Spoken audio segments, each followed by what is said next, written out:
going on, guys? It's your girl Rosii here with Iconix Radio, and today, I'm so excited. I have my amazing friend, celebrity photographer. He's like my twin flame. We're identical in so many different ways. He's just amazing. Ron Fontenot is here. But before we get into talking to Ron, for over a decade or more, Ron Fontenot has captured the magic of live music, cementing his reputation as one of the most respected photographers in the industry. Based in Houston, Texas, he has spent his years documenting the raw energy, passion, and artistry of performers on stage and off, preserving moments that artists and fans cherish forever, like me. Known as the musician's photographer, Ron has worked with legends like Earth, Wind, and Fire, Lionel Richie, Gloria Gaynor, Buddy Guy, Duke Ellington, the Duke Ellington Orchestra, among many others. Now, his work has been published internationally and used by artists in 16 countries, a testament to his incredible eye for detail and storytelling throughout his lens. Beyond concerts and studio sessions, Ron has also educated fellow photographers through many seminars on studio lighting, concert photography, composition techniques, and even artist performance quality, honey. Okay. Now, his dedication to the craft has earned him well-deserved recognitions, such as including the Black History Month Artist Diversity Recognition, Congressional and Senatorial certificates of recognition, and the list just goes on and on, y'all. Like, I could talk about this man of many colors right now. But I'm going to be quiet so we can talk to my good friend, my Libra brother, so you know y'all in trouble, okay? We're going to be balancing a lot of scales around here today. The one and only Ron Fontenot is here. Ron. Good morning. Thank you very much. Oh, my gosh. I love you. I love you, too. I love you more. I know.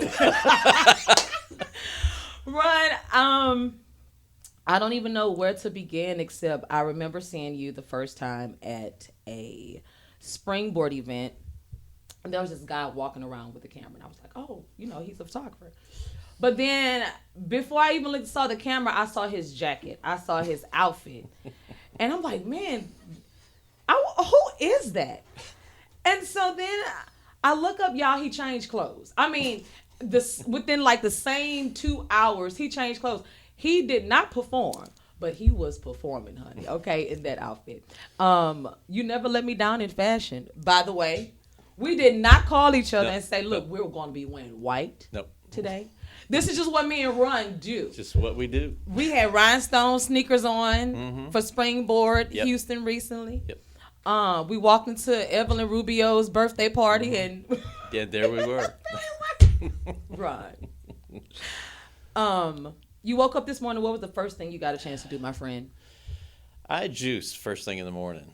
Okay. George and I, we juice. We've been vegan for about a little over 10 years, and that's what we do. We start the day off right with a good, healthy dose of juice and get the day cooking. I love it. I love it.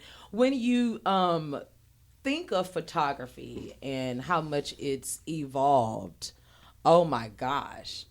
What comes to mind for you when it comes to growth? Oh my. Well, a lot. Okay. It's really difficult to even imagine where the technology is going to go now. Yeah. I've been handling a camera most of my life, and not for anything specific, but just because it was something there and I just kind of gravitated towards it. Mm-hmm. So obviously I'm at the age where I dealt with film a whole lot, and taking nature photography more serious then, and family portraits was all film. Yeah. And I really, really at the time did not like the technology of autofocus and auto exposure in cameras when they were coming out. As an artist, I did not want to relinquish that kind of control to a device. Okay. And then when I found out that these devices can focus a whole lot faster and a whole lot more accurate than I could, I got over it. I was like, okay, now we're cooking with fish grease, right? Yeah. And that's when I realized that the technology going where it was going with autofocus and auto exposure and handling more of the technical stuff, it freed me up as an artist to spend more time on the creative side and not so much about the technical issues of exposure and composition and timing and all of that kind of stuff. I could focus more on the artwork.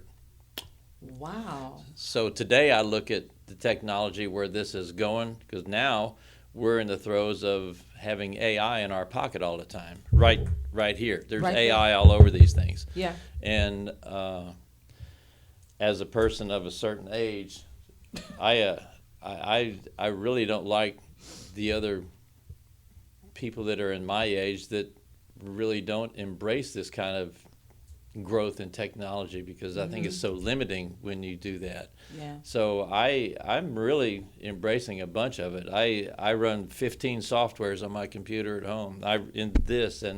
And we're running AI where we can, and I'm about at the point where I'm thinking about it, I might want to take a class. Ron, wait a minute. Okay, you know what? I'm glad you said that. Let's back up to Lil Ron Fontenot. Lil Ron. Dear Ron. Lil Ron, who was Lil Ron growing up? Were you intrigued? What were you intrigued by? What sparked your interest? Because you're a Libra. So, I mean, I know class was not always... No, class in school, I was bored most of the time in school. And I think now, looking back, majority of the artists that I've ever come to know have that issue where they were bored in class. We all got kicked out of class at one point. So school was not our friends, mostly because they didn't teach the things we were interested in. That's right. And even I took a semester of art class in high school. I thought, man, let me do that. That sounds like fun. I was bored stiff in that thing. I said, no, I don't want to deal with clay. No, I don't want to deal with crayons. Let's do something. Yeah. So, okay, fine. And what was your favorite subject? Like, did you find something that made you say, all right, I'll make an A or something. I'll get by. The only class in high school that I made an A in was when I was in my senior year, and I went to what we called it then was drafting. It was engineering design. And engineering. that's where it started. Okay. Yeah. It was technical. It was linear. It was very specific. It was calculated. And it was very intentional. Intentional. I love that. Yeah. So you find yourself going into the space of engineering. And does that follow you into college? Like, how does that build up for? Like, how did that build up for you? Well, did it? It was the excuse me. It was the foundation for the next 40, 50 years of my life. I never did go to college. And I'm probably in the last generation of people that could ever hold a viable job without a college degree. And there was one interview. After I got out of high school, I went into engineering and design with a friend of mine from school. He says, I've got where I'm at, they have an opening. Would you think about coming in? And I thought, yeah, what are they paying? He told me, and I went, oh, yeah. Yes. So I did that, and it started that way. And there was one assignment that I interviewed for down in Pasadena for Diamond Shamrock. And the lead engineer, I was sitting down to interview with him, and he was looking at my resume, and he says, Ron, he says, you've been involved in a lot of projects, but you don't have a college degree. Come on now. He said, well, why is that? And I said, well, so we're sitting in his office, and out his window we can see all the refineries down in Pasadena. So we're sitting in his office, and I said, well, it's a real easy answer because I was out there doing it instead of in here reading about it. And he says, okay, your desk is going to be right over there. And there's the coffee pot, and this is the people you're going to work with. And that's how the next 40 years of my life went.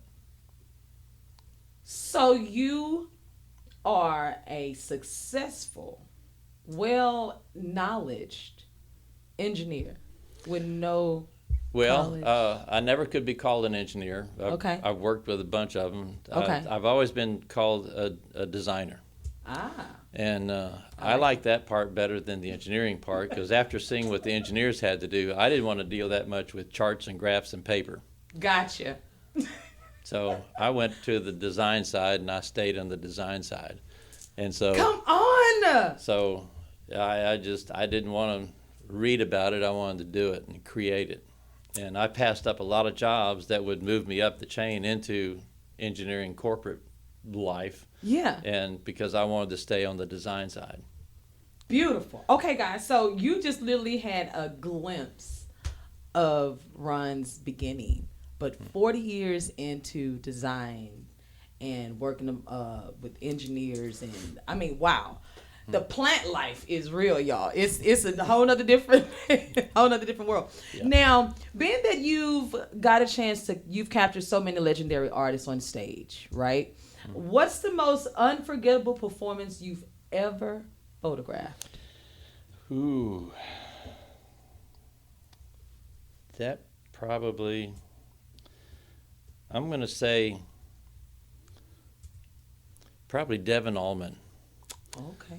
His dad is Greg Allman, but Devin and I can't think of his name. The other drummer had a son. There was two sons, so these two boys grew up in the Allman Band. Dickie Betts' son. So their two sons created a band by themselves, and I was able to catch their show in Las Vegas, mm-hmm. and those guys, they will work a stage like nobody you've ever seen, and their musicianship is off the charts. And so for me as a photographer, catching that performance was just sheer heaven, because they were energetic. They worked the stage, they worked the audience, they worked the musicianship, they worked their guitars, and they're all over the stage. They're jumping and flying, and just, now there's a show. It's like, woo, woo. Okay, yeah, this is good. Yeah. Now, you are the self-proclaimed, the musician's photographer. Correct. If anyone ever comes to you and they say, "Oh, you shoot pictures, you're just a photographer," you stop them immediately, and you say what? Well, the term musician's photographer was given to me by musicians, and because I'm not employed by the venues or magazines or the media or their management. The calls I get are from the musicians themselves, okay? And one artist told me, he says, Ron, he says, I'm really glad you're here, because I know when you're down taking pictures of us in front of stage, he says, we know there's the guy that really has our interest at heart. So, Wow. And I've photographed at other festivals and stuff, well, like the Jazz Fest in New Orleans. Yeah. And they hire a group of photographers to do just that. Go around to all the stages and capture snippets of all the stages. Yeah. The downside is they're only catching a 2-minute snippet of that performance, and they move off. Mm-hmm. So their job is to just catch that snippet and go. Their job has nothing to do with capturing the artist in their creative moments. Mm-hmm. And that's what I do. I won't do that. So you are an artist. You're like that gem that when we find you, we better not let go. We better not let go. Let me tell y'all something. Just because you're passing your mom and them and your cousin or the person that's just out in the audience, just because you're passing them your cell phone and you got it on 4K, okay? And you like zoom in, like you'll get some good shots.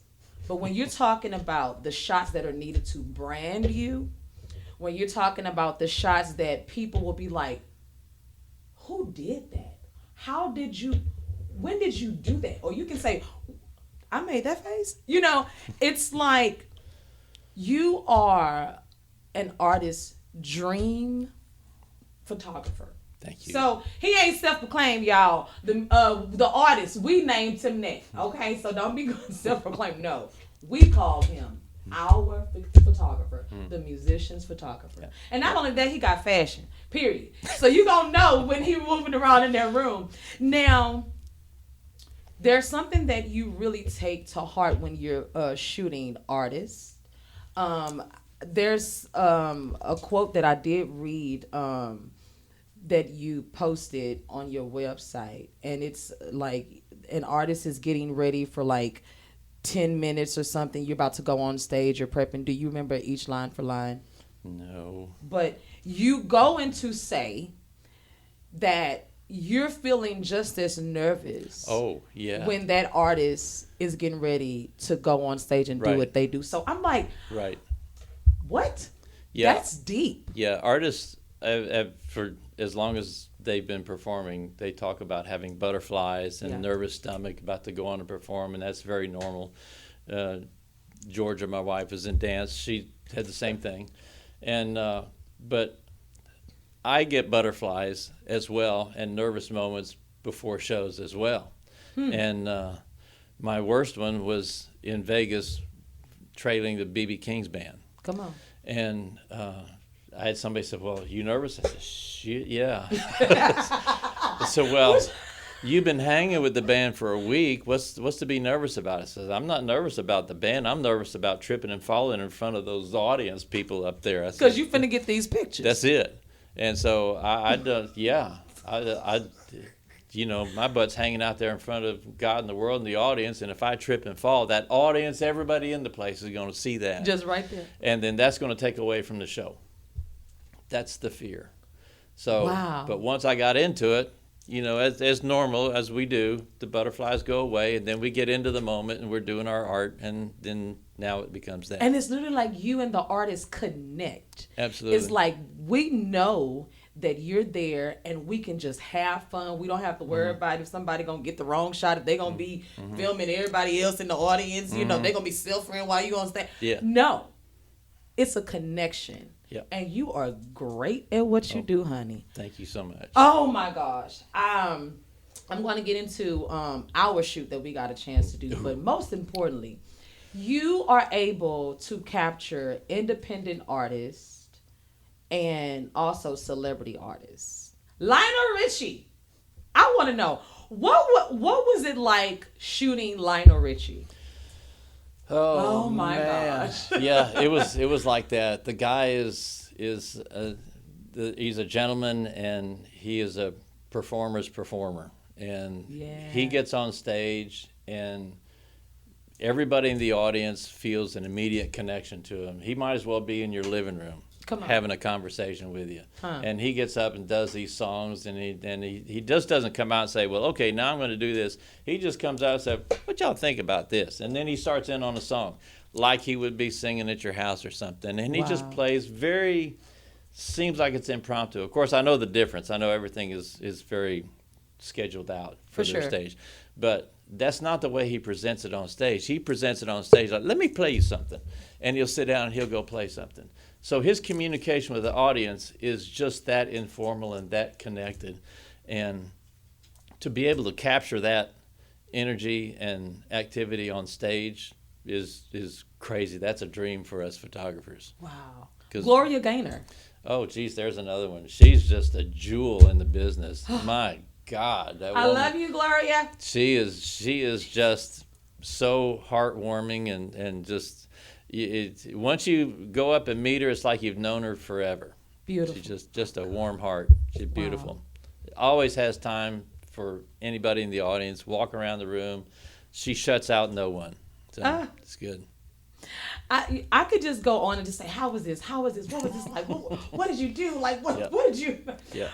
But your work is endless. It's timeless. We've talked about icons, but even again the up and coming artists. Let's talk about your working with a Springboard, Barry Coffin, and what it's like actually making artists feel valued through your lens. Oh man, well, this has always been to me an opportunity that I never ever take lightly, is working with newer artists, young, old, whatever. If they're a new artist, they're a new artist. Yeah. And at all age groups. And my vision for them is to, if I can just spend a few minutes of time with them, to create some images that's going to help them in their business to go further in their business, then it's time well spent for me, and I get to meet some great people along the way. And I always shoot with their marketing in mind. Opposed to some other photographers, I make nothing out of making them look bad. So my goal is to make them look as good as possible, to be marketable as possible. I love that. I love that. Now, you've been an educator in photography, leading many seminars on lighting and composition and all of the works of the works, right? What's the most important advice you'd give an aspiring music photographer? Now, wait a minute. Not just any photographer. Not just because you got a phone, little Canon, little something, and you got an iPhone, little Android. There's something about Android and Apple. I just want to call it out right now. Android claims, Android users, they claim y'all have like the best lens, but I am an iPhone girl, no shade. But you carry like 2 phones and you carry your camera. We're gonna get into in a minute. But the question is, what's the most important advice you give to an aspiring music photographer? Study the artist. Okay. If they know the artist, then they'll not be surprised by the artist's moves or how the artist performs. Predictability is probably one of your biggest tools in your box. Knowing how that artist is going to perform and react to the audience, and how that performer is going to tell their story through the song, and how they're going to emote that story. That's your biggest tool. Is if you have an idea of where that's going to go, now you are not surprised, and you can catch the images you want to catch. I had an audience member one time. I was shooting. Maybe it was Devin Allman. I don't think so. Yeah, it was, because he was at the Heights Theater. Devin will work the stage from one side to the next because he connects with the audience all over the seating area. That's right. So when he gets through with the song in the center of the stage, the song tempo kind of drops down, as they all do. And I saw him looking over to one side of the stage, so I immediately went to that end of the stage.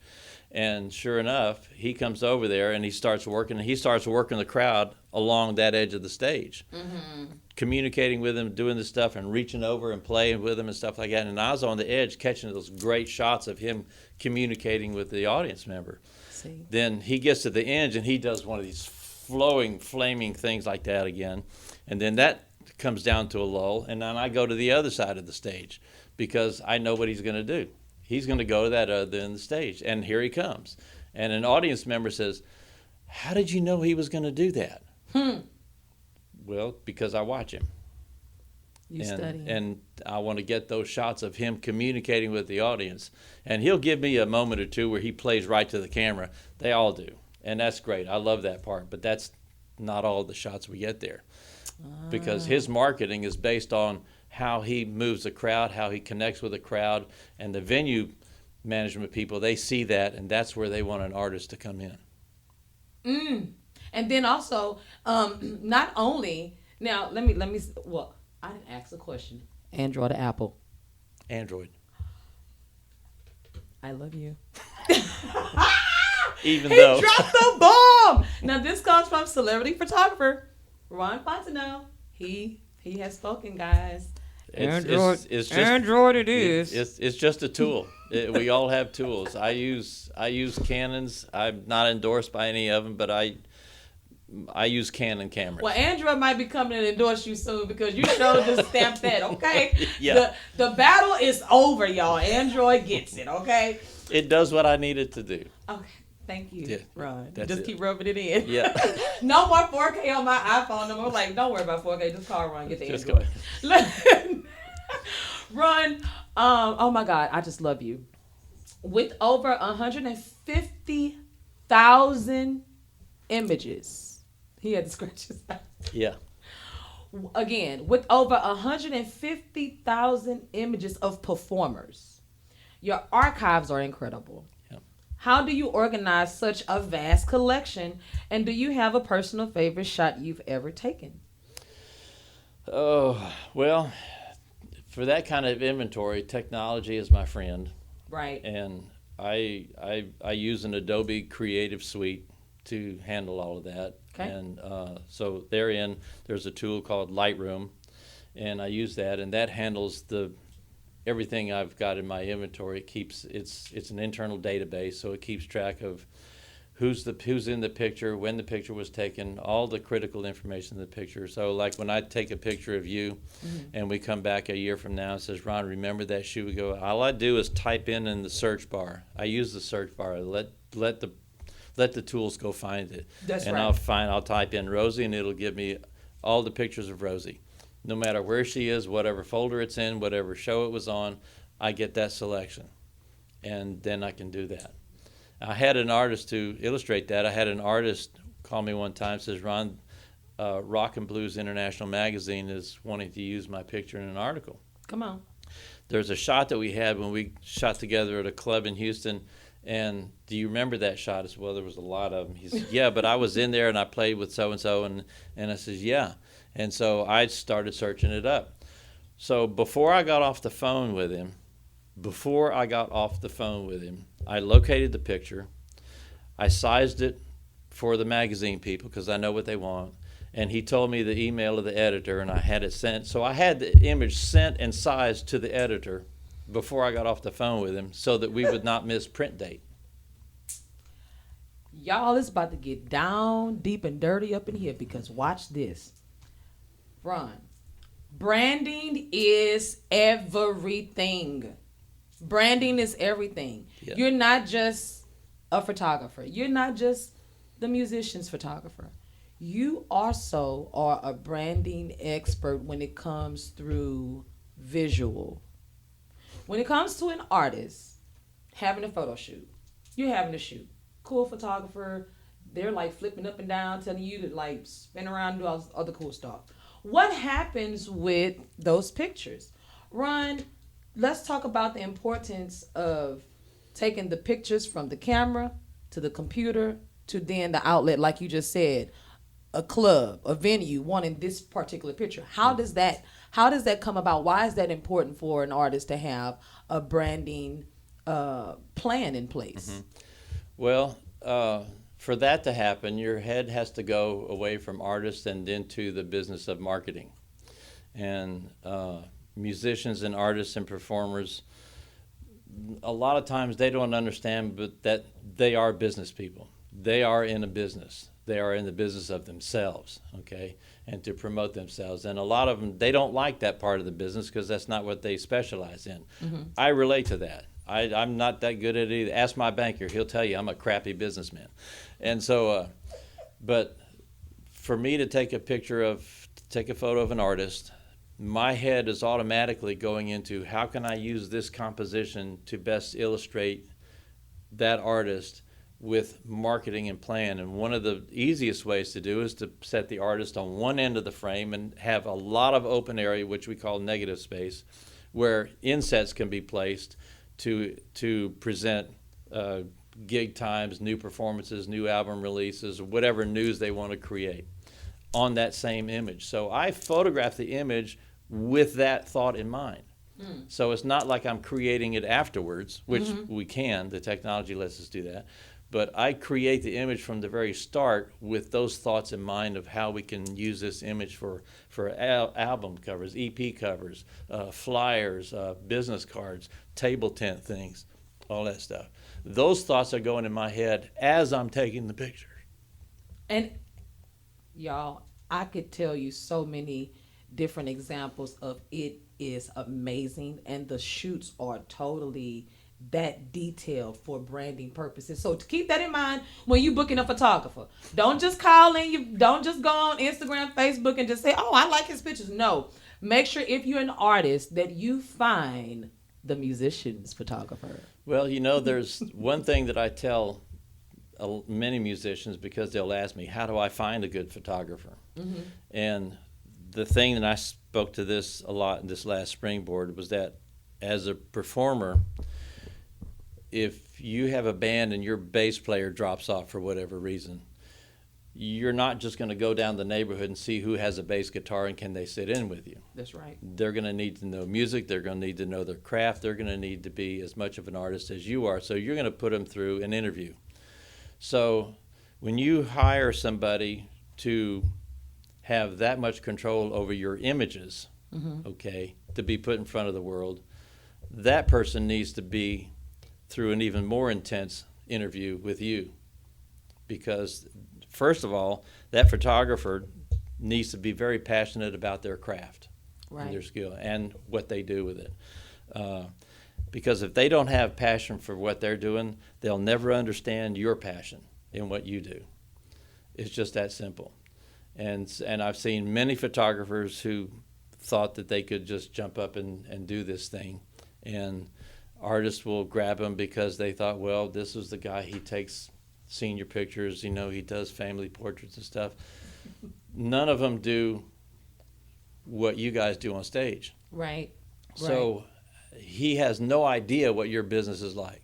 That's correct. And that being said, that's the last person you need to have him holding a camera, controlling your images that you're going to use for marketing. That's true. That's where that is. Stamp it, y'all. That's it. Okay. Now, golden question. If you could photograph any artist, past or present, who would it be? Top 3.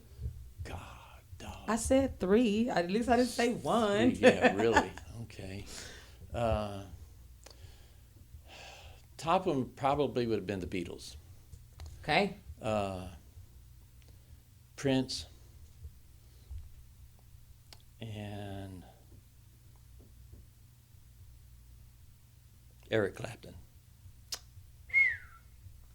That's a nice 3, y'all. I love that. That's just me. That's just Ron. But there's a lot more where that There's a lot more where to come from. Well, what's next for Ron Fontenot? Any up and coming projects, festivals, any dream shoots on the horizon? I don't have any dream shoots coming up that I'm aware of. Okay. Most of nearly all my shoots don't have a whole lot of advance notices. I usually hear, if I hear within inside of 30 days that somebody says they want something, that's pretty normal. Yeah. If I get an opportunity to shoot a show, then I'll know a little bit more in advance of that. Because it's if the venue or management's involved with it, then I'll get some warning there. But there again, the management and the venue people are only calling me because the band has been handling them. Okay, and so that's where that goes. So the squeaky wheel wins at that point. So no big show. We got several springboards coming up again, and that's always exciting fun. I just love meeting those new artists and catching their new art. The amount of talent that we've been seeing the last few years is just through the charts. Yeah. It's just nuts, and we can see that even watching shows on TV like The Voice and Idol. Come on now. Their talent levels are through the roof. Yeah. I love it.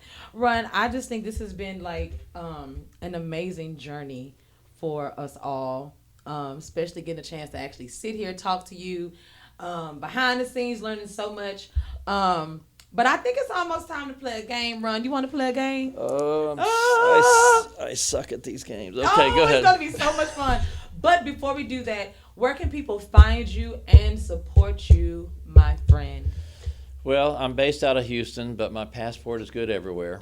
Hey! And RonFontenotPhotography.com and Ron Fontenot Photography at all the social outlets.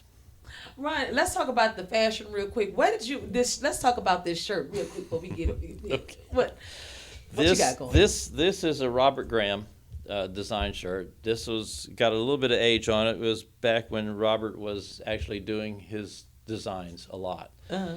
This shirt is out of a collection he had for what he called art you can wear. Ooh. And it is. When I first saw it, I couldn't believe it. Well, I had to have that one, no doubt. So it's just every time I look at it, you see some new little hidden gems in it somewhere that you didn't see the first time you looked at it. Period. I love it. I just love fashion and clothing and accessories that kind of push your idea of art around and just takes the limits off of it. Go ahead, Ron. I love it. Yeah. I love the shirt. I love the shades. You. I love the white pants, honey. Yep. We both just came ready to deliver. I love your beautiful, amazing wife, Georgia. Yeah. She's like heaven sent. We love you, Georgia. Yep. And now it's time to play the game. Oh, boy. Oh, boy. Okay. All right. I'm going to ask you a few questions. I'll give you a few answers. Oh, I'll give you a few choices. Okay. You give me the correct answers. Okay. Yes? Okay. Here we go. All right. First question. There were several Disney films released in the 90s. Which movie is not a Walt Disney release? Is it A, Anastasia, B, James and the Giant Peach, or C, Muppet Treasure Island? C. Final answer. B. Ryan, that is incorrect. It is A, Anastasia. A. You know what? You do have some help in here, so yeah, call on your people if you need them. Okay. Okay. All right. Good. Yeah. All right. Anastasia, not a Disney. You got this one. You got this one for sure. I promise. Okay. All right. Which 90s romantic comedy featured the character of Sam Baldwin? Was it A, You've Got Mail, B, Groundhog Day, or C, Sleepless in Seattle? Sam Baldwin.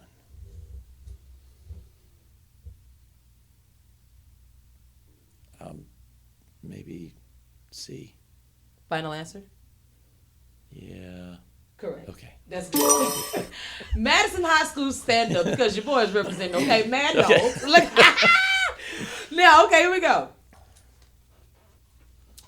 What popular fashion trend was big in the 90s? Was it A, a hipster, B, grunge, or C, vintage? B. Final answer? Yeah. You sure? I think so. You're correct. Okay. You're correct. You're correct. All right, here we go. Last one for the round. Are you ready? Okay. What character is the Beast in the 90s film The Sandlot? Is it A? Sandlot. Uh-huh. Okay. Was it A, a famous baseball player, B, the neighbor, or C, a dog? A. Choices again? A famous baseball player, which is A, B, the neighbor, or C, a dog? C. Are you sure? I think so. Yeah, you taking a chance. Okay. That's good. That's what, you know what? I can't even go ahead. We're going to do one more. Okay. We're going to do one more. Okay. All right. Here we go. God, so much pressure. An IBM supercomputer beat the chess champion Garry Kasparov for the first time in 1996. What was the computer's name? Was it A, Deep Blue, B, Whopper, or C, Deep Thought? Ooh. But those choices are again? A, Deep Blue, B, Whopper, or C, Deep Thought? Thinking A. Is that your final answer? Yeah. That is so correct, guys. Okay. Yes, yes. Okay. Come on, man. You know, we have to leave on some technology in people, okay? Thank you so much, Oh, thank Ron you. Fontenot. Thank you. This has been an amazing, amazing interview. I love it. I totally just enjoyed hanging out with you. Thank you for your journey. Thank you for your love for the artists. We appreciate you. Just thank you. Thank you, my brother. Thank you. Thank you. Y'all, white pants. White pants. Look colorful for you, little razzle dazzle. He going back home to Georgia, right here in Yep. Texas. And that's how we like it. That's how we like it. Well, guys, we'll see you next time. It's your girl, Yeah. Rosii, with Iconix Radio, and the amazing, the legend, the icon photographer, Ron Fontenot. I'll catch you again. And he will. Yeah. That part. All right, guys. See you guys later. Bye.